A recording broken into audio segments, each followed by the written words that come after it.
Strangely strange but oddly normal.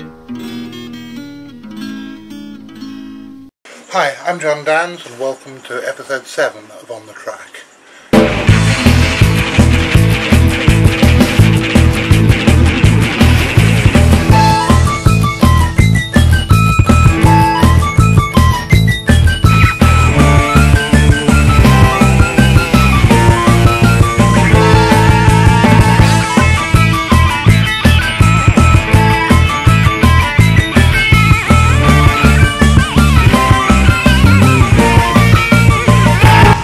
We're here in Amy Zoo, an exotic reptile shop in Hertfordshire, and I'm here doing one of my favourite jobs, which is travelling around the country looking for new animals for Tropiquaria at our zoo.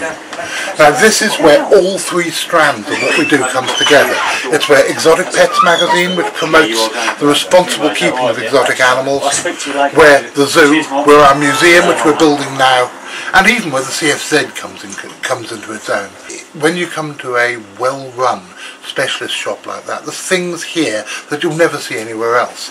I mean, up here behind me, leaf-nosed twig snakes from Madagascar, absolutely fantastic. I've never ever seen them. I knew they existed, I didn't know there were any in the UK. And it is a privilege to be able to be here in a place with so many fantastic creatures. And I tell you what, something else which I thought was particularly good. I came in here yesterday buying animals for the zoo, and the first thing that the bloke in charge said to me was, what are my qualifications? How does he know that I know how to look after them properly? Well, a bit like the AA adverts, I don't necessarily, but I know a man who does. And our team includes Chris Moyser, a long-term biologist from Plymouth College of Further Education, Richard Freeman, who used to be in charge of the reptile house at Twycross, and the three girl keepers are all qualified. And I think that this is important. This is what the future of exotic animal keeping has to be. A few months ago, when On the Track last took a look at the ongoing building work on the CFZ Museum, the land at the top of the CFZ grounds looked like this. A messy, untidy and rather unprepossessing building site full of rubbish. Some of us thought it was going to be like that forever, it had taken so long to do. Now, only a few short months later, look at the change. Graham has laid the paths. I hope you notice the Bluff Creek style big footprints leading up to the museum building. Built flower beds. The aviary block is complete. It's being weatherproofed, and there are even stands of bamboo and other plants planted in the back, ready to grow. And now we're working on the final bit of the exterior work, which is doing the concrete cladding on the outside of the museum building itself. All things being equal, it'll be ready by midsummer. Talking of midsummer, every midsummer for some years in the late 70s and early 80s, Graham, along with thousands of other like-minded souls, used to go to the now defunct Stonehenge Rock Festival. Possibly because of this, therefore, when he was presented with a seemingly insurmountable building problem on the museum last week, he turned to the ways of the little people of Stonehenge for advice. This old beam's fairly rotten, but the one over in the middle there, that was so rotten it suddenly started to sag the other day, so I had to take emergency measures to put a new beam in. This is the offending article, the rotten beam, and you can see it's in a pretty ghastly state. Just about ready to collapse basically, so it's fit only for the scrap heap. Now the thing about the CFZ is we don't always have the right tools for the job, so sometimes I have to just get on with it and use the wrong tools, but getting the job done is the main thing. Okay, the old beam spanned where you now see the new beam, and you can see what a rotten state it's in. I need to do some patching up on the wall. We could have done with one of those hydraulic jack type pillars to hold the roof up while I was putting the new beam in, but we don't have fancy equipment like that. So I did what I often do in these sort of situations. I asked myself what the ancients would have done, like the people who built Stonehenge, And the answer was, of course, use levers and wedges. If you whack a wedge in, it'll elevate something, and if it's good enough for the ancients, it's good enough for me. I am, you are, we are crazy. But what were Karina and I doing while Graham was intrepidly saving the CFZ museum roof from being destroyed in the next of the North Devon gales? Well, basically we were doing what I seem to have spent most of my adult life doing, travelling up and down the motorways of England, going from one place to another. But whereas once upon a time I was a rock musician travelling from gig to gig, and more recently I've been travelling from convention to convention, selling books and magazines and giving lectures, this time it was far more fun, because we were visiting animal dealers and pet shops, looking for new animals for Tropiquaria, the small zoo which Karina and Co owns on the coast of North Somerset. I've always loved coming to this shop, because one of the most exciting things about it is that you can quite often see new species that are only just come into the aquarium trade, some of which have only just been described by science, like these two. Here we have what I truly believe is a world exclusive for On the Track, because as far as I know, nobody else has ever shown a film of these species alive before. These are two new species of dwarf snakehead that have been described from Myanmar by snakehead expert Dr. Ralph Britz. Both species were obtained during a recent collecting trip to Myanmar by Britz and James McLean, the curator of fishes at the Natural History Museum, and are described by Britz in the latest edition of Ichthyological Explorations of Fresh Waters. Interestingly, specimens of both species exhibit bulging of the cheek region behind the eye. Britz has speculated that this strange condition is likely to be a feature of adult males, and might point to a reproductive behaviour involving oral brooding, a reproductive strategy exhibited by other dwarf snakehead species. Due to their smaller size and the highly unusual colour patterns, it's likely that these two species will be highly sought after by fish keepers. And maybe in a few years' time you'll see them in many aquariums. Just remember where you saw them first. But ironically, snakeheads of a different species have been in the news cryptozoologically this month as well. This is a giant snakehead. Originally from Southeast Asia, this species has become notorious over the past 10 years for having colonized large swathes of the United States and even parts of Canada. They were originally brought into North America for the pet trade and for the burgeoning Chinese food industry, but by accident or by design they were introduced into the wild in many places, and now it's almost certain that they are here to stay. Operations on an almost military level were launched across the continent to try to mop up all these unwanted invaders, but to no avail. They might as well have been looking for Osama bin Laden. Until now, we on this side of the herring pond have been able to look smugly and say it couldn't happen here, but now it has. A few weeks ago, an angler claimed to have caught a large tropical snakehead while fishing for pike in a river in Lincolnshire. Andy Alder from Lincoln claims to have captured the 60-centimetre long predator while using a sprat as bait for pike on the River Witham near Loth Hycombe. An environmental agency spokesman told Practical Fish Keeping magazine that it had not seen the fish to make a formal identification, but had received a photograph of it taken some time after it had died, and was able to confirm its identity as a member of the snakehead family. But enough of snakeheads, interesting though they are. We have other fish to fry, or rather to buy. Ever since I was a little boy I wanted a zoo of my own. Well, I haven't got a zoo of my own, but I've got a wife with a zoo of her own, and I've got the best job in the world, which is to travel around the country looking for new animals for it. Chris, Jane and Karina are planning to drop them all, at least Tropiquaria, as a purely sub-Saharan African collection. And have a look at these. These are perfect. We've already got this species, Polypterus, but look right there in the back at that giant dolphin mormarid. Isn't it gorgeous? Mormarids, sometimes known as elephant noses, are electric fish. Although they are usually displayed in aquariums of crystal clear water, in the wild they live in slow-moving, murky streams, and they find their way around by use of electrical charges. There are over 200 known species, and new species are being discovered all the time. Chris and I were determined to get several species of mormarid for Tropiquaria, and although on this occasion we didn't actually buy the dolphin mormarids, they are by far my favourite members of the family, and we will be getting a pair very soon.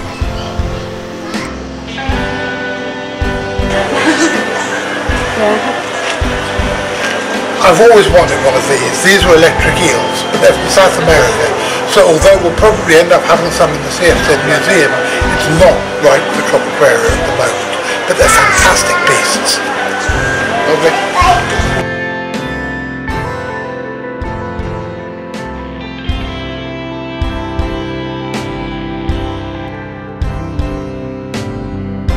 Now I want to introduce you to an old friend of mine. Come and say hello to Nobby. This is, well, I suppose was, although her spirit still imbues this place. I'm sure she haunts it. This was Nobby. She was a rescue who was brought in, and for 15 years she lived here. And every time me, my colleagues and my family were up in the area, we'd always come to say hello to her. And the previous owners even let us feed her with tinned processed peas by hand. And it's fitting that now, even though she's dead, she's still here as the queen of the aquarium. Fantastic old fish. I've always been particularly fond of freshwater fish, and around most of the places you go, you just see goldfish like these. This place is fantastic. It's got species I've never seen anywhere else. I mean, look at these. The Chinese stone minnows. I haven't seen these since I was a boy in Hong Kong. Absolutely fantastic little fish. And as soon as we've got our Chinese river tap set up in the museum, we're damn well going to get some. And I'm particularly fond of these as well. North American channel catfish. For many years it was illegal to keep them. The laws have now been relaxed. And I think they're absolutely beautiful. Again, fish that we will be having soon in the CFZ aquarium.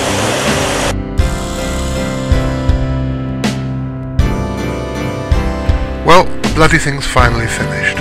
After 4 years and 130,000 words, my new book, Island of Paradise, which tells the story of 2 expeditions to Puerto Rico in search of the chupacabra, is finally finished, and, God willing, it'll be released in the next few weeks.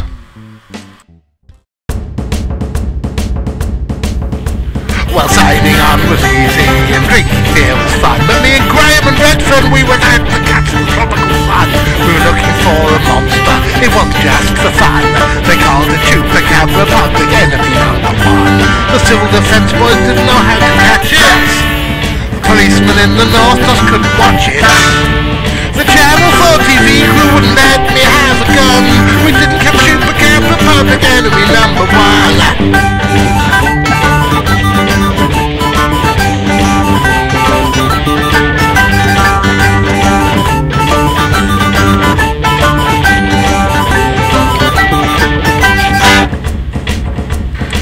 As regular viewers of On the Track will be aware, my thesis is that the chupacabra is a real, living, flesh and blood creature, but that it isn't a vampire, it isn't really nocturnal, and that all the people who've been hunting for it haven't caught it because they've been looking in the wrong place for the wrong thing.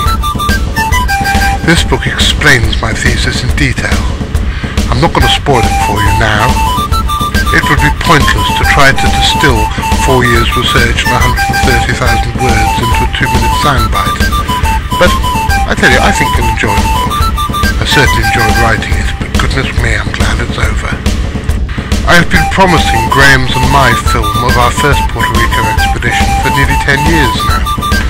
And I'll admit, it's taken a long time. However, it will happen. But if there's anybody out there who's got an old 8mm videotape player that they don't want or that they can lend us, please get in touch. The film will be called Only Fools and Goatsuckers. It will be the warts and all unedited version of what actually really happened and not what Channel 4 said happened. It will have the raucous theme song you've just heard, which Graham and I first wrote driving round and round Canalvanas in the rain over 10 years ago. And I think it'll be pretty funny. In addition, there's probably enough for a full documentary from Redfern's and my trip there in 2004. But I don't want to start editing that until I can finally get hold of my original analog footage. So guys, if you have got that little piece of equipment you can lend us, please get in touch. And in the meantime, here's a taster. And had there been a lot of attacks in the area? They noticed that there were around 20 to 22 dead animals, including geese. Okay. And was there anything strange about the killings? Were the bodies either drained of blood or were there puncture marks on the bodies of the animals? Tenían una o dos perforaciones en el pecho. Ask him to answer that again. Como de un cuarto pulgada. Vamos a ver la pregunta. ¿Empieza otra vez? Ajá, tenían perforaciones en el pecho. Una perforación o dos perforaciones en el pecho. Como de un cuarto pulgada de grueso. Entonces no tenían sangre ni nada. They had 2 holes, 2 perforations in the chest, about 1/4 thickness. Were all the animals which were attacked, were they all birds, poultry? Can you give me that question again, John? Were all the animals that were attacked birds, poultry? Todos los animales que atacaron fueron aves. Pájaros. Birds. Sí. Habían caballos, pero fueron pájaros. There were horses, but it was only birds. Ask him if there were any goats or other kinds of animals here. Were there any other smaller animals, smaller than the horses, like goats or sheep or rabbits? Habían otros animales aquí, aparte del caballo, más pequeño. Sí, habían otros pequeños.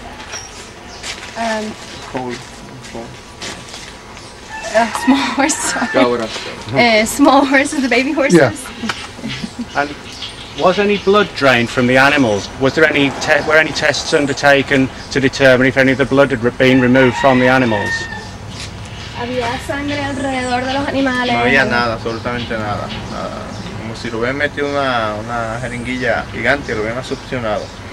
There was absolutely no blood. It was as if something like a needle had, suction.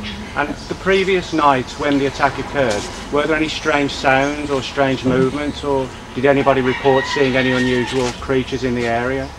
Cuando el evento por la noche ocurrió, ¿alguien comentó haber escuchado algún sonido extraño, algún movimiento extraño? No, porque como las casas están lejanas, la casa más cercana era de nosotros, ¿sabes? Y es normal que los animales se asusten por cualquier cosa, un gato o lo que sea, los animales tienden a gritar. No, the houses are far apart, and this is the only house that would have heard the noise, that heard it. Can you show us the exact place where the killings took place? Watch the mud, Kevin. Let's go over there.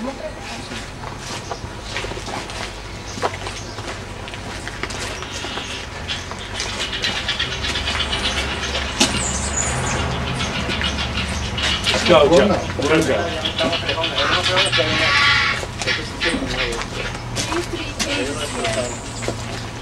There used to be cages here, but they don't have any.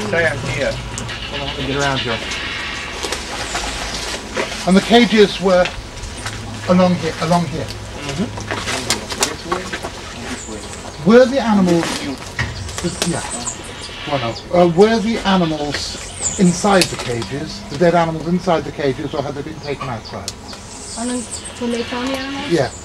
Cuando encontraron los animales estaban dentro de sus jaula o afuera. They're all outside. Todos. Okay, was there any damage to the wire of the cages? ¿Rompió alguna de las rejas o algún...? Ellos usualmente tienen, todos los animales, nosotros hacemos este pequeño roto para que ellos saquen la cabeza y beban agua o coman alimentos con unos envases plásticos que se le ponen aquí. They make that hole over there for the animals to stick their face and drink water and food. And aparentemente metieron las garras o no sé qué clase de animal era porque no me están como vi y los abrieron. Este se abrió completo. Entonces habían pelos, como si fuera especie de lana, como de pulgada y media, 2 pulgadas de espesor como así. He's saying that something like a claw or something was inserted and opened the cage, and there were hairs, like wool hair, stuck to the wires. In your experience as a farmer, have you ever come across anything like this before? Any other similar experiences, or was this totally unknown to you? En tu experiencia como agricultor, ¿has encontrado, ha habido algún otro evento parecido a este? No había visto. Completely unknown. Porque el pelo, no era grueso, era un pelo finito, largo finito. The hair was not a usual kind of any animals around here. It was really thin, long, and black. It was black and very fine. How long were the hairs? It's 2 inches. 2 inches. 1.5 and 2 inches. That's good.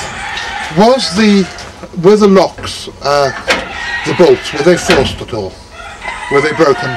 Los seguros, los candados, ¿estaban rotos o estaban forzados? No, estas sí estaban forzados, sí. They were forced. So the bolts had been forced and the wire had been stretched. Entonces los seguros, los candados habían sido forzados más la apertura. Más la apertura del de ese. Did you recognize the hair from the animal at all? ¿Reconociste el cabello que encontraste? No. It wasn't like anything you'd seen before from another animal that Different, lives in the area. different hair. A different type of Yeah. hair. How badly broken? Very, very fine. How badly broken were the locks? Los candados, los seguros, ¿cuán rotos estaban? No eran esto, eran diferentes, era uno que se habían hecho de alambre especial. They were different. They were made out of this material, Ajá. out of wire. Entonces, Ajá. Los candados. ajá, sí, las cerraduras estaban forzadas. Has he got any of the cages, any cages like that left that we can see? ¿Te quedan algunas de las jaulas como las que tenías anteriormente que podamos ver?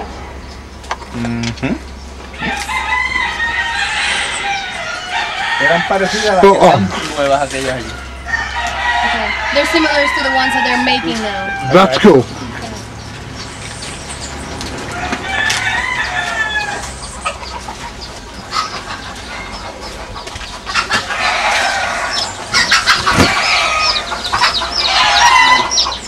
Ah, aha. And this is one of the actual cages.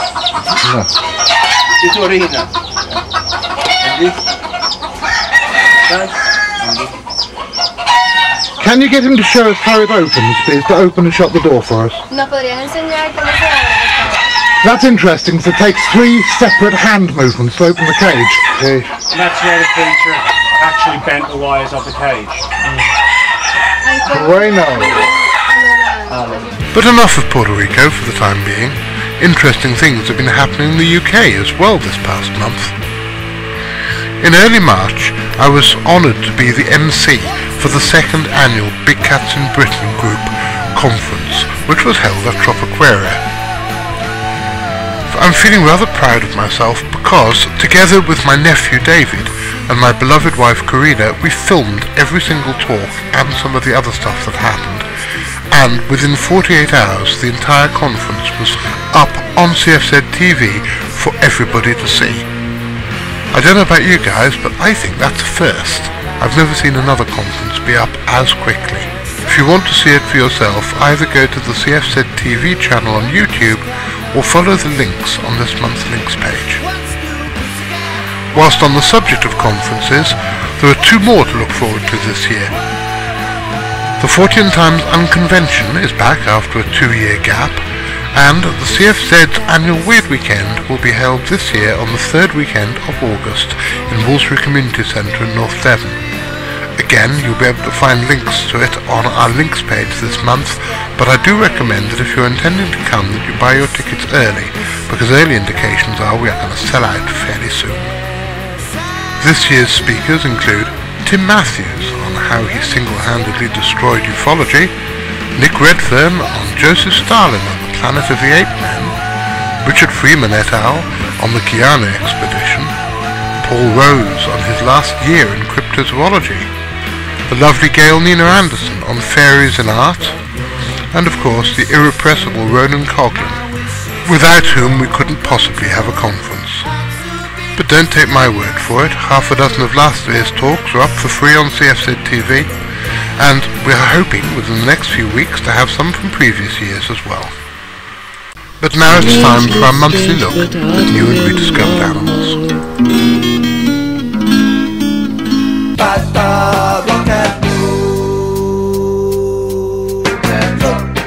Well, that was a few seconds of 5-star rock and roll petrol by the 101ers, Joe Strummer's band, before we formed The Clash, and I couldn't resist playing it because this month petrels, those lonely birds of the open ocean, are very much in the news. Petrels are seabirds related to the albatrosses. One species, the Bermuda petrel or cow, was thought extinct for over 300 years until it was rediscovered totally by chance in 1951. In the last few weeks it's been announced that 3 of these birds have returned to the island of Nonsuch for the first time in 400 years. Some birds were moved to Nonsuch Island in the entrance to Castle Harbour after Hurricane Fabian of 2003 caused the flooding and partial collapse of one of the islands where they did live. The 6.5 hectare Nonsuch Island Nature Reserve has potential nesting habitat which is elevated enough to be safe from hurricane flooding and erosion. 3 petrels, bred from these relocated birds, were fledged in 2005 and to the great joy of ornithologists everywhere returned to the island of their own free will within the last few weeks. A bird not seen for 80 years has been rediscovered in the Pacific to the delight of conservationists. Only 2 records of Beck's petrel have ever existed previously, from the late 1920s, when ornithologist Rollo Beck collected 2 of the tube-nosed seabirds on his quest for museum specimens from the region. Now, an expert on a ship in the Bismarck Archipelago has photographed more than 30 of the birds, and his account is being published in the Bulletin of the British Ornithologists Club. There are some young birds amongst the group, which indicates that the birds have a breeding site close by. And the last of our 5-star rock and roll petrels is the New Zealand storm petrel, which was thought to have been extinct for 150 years, until rediscovered by chance in 2003. It's again been sighted and recently captured in the Hauraki Gulf off North Island of New Zealand, but its breeding site remains a mystery. A team, including Department of Conservation staff and scientists, caught 3 birds in October and early November. This means that 7 birds have been captured since the bird was rediscovered by Dr. Stevenson and South Saville off the coast of Whitianga in January 2003.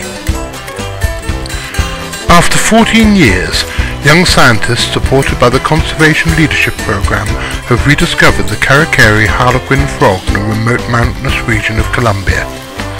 By discovering that the endangered frog still exists, we hope it will show how important conservation is, says Luis Alberto Roda, scientist for the Project Athalopus team who led the expedition, and we plan to continue our research so we can better assist in helping to ensure that this frog does not become extinct. And finally, Jackson's mongoose, sometimes described as Africa's least known and probably rarest carnivore, which is known only from a few observations and museum specimens, has been found in some numbers in Tanzania's Udzungwa Mountains.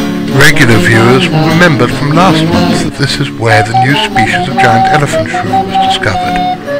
The mongoose was captured during a camera trap study conducted by the Bronx Zoo. So guys, that's it for this show. I just want to say thank you very much to everyone who's helped. Thank you to Karina, who once again has been the amazing camera person. Thank you to Mark and Susie at Amy Zoo. Thank you to the people at Cruise Hill. And thank you to Chris and Jane, as always, at Tropical Area. Until next month, be seeing you.